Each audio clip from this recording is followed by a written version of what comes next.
ওয়ার্নিংটা দিতেই হলো।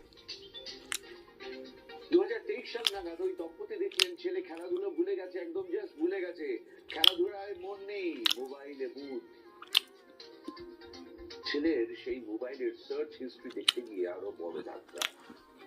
পর্ন, অশ্লীল ছবি আর খুনোখুনির ভিডিও ছড়াছড়ি। অথচ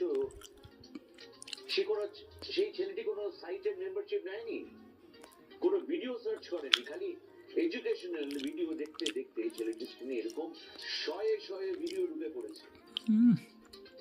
নিজেদের দুঃস্থদের কথা জানিয়ে মাদ্রাজ হাইকোর্টের দ্বারস্থ হন ওই দম্পতি। মামলায় 3টে আবেদন রেখেছিলেন তারা। এক, বাবা মা যেন সন্তানের 16 বছর বয়স পর্যন্ত তাদের সোশ্যাল মিডিয়ার উপর নজর রাখার সুযোগ পান। 2, কোনো আপত্তিকর এবং হিংসাত্মক ভিডিও পোস্ট যেন শিশুদের কাছে না আসে। 3, সংবেদনশীল ভিডিও বা ছবি শিশু কিশোরদের কাছে গেলে সংশ্লিষ্ট সংস্থার বিরুদ্ধে শাস্তিমূলক ব্যবস্থা নেওয়ার মতো। মাদ্রাজ হাইকোর্টের ডিভিশন বেঞ্চের মন্তব্য, সোশ্যাল মিডিয়ায় প্রয়োজনীয় নিয়ন্ত্রণ নেই বলেই তা শিশু কিশোরদের কাছে ভাইরাসের মতন বিপজ্জনক।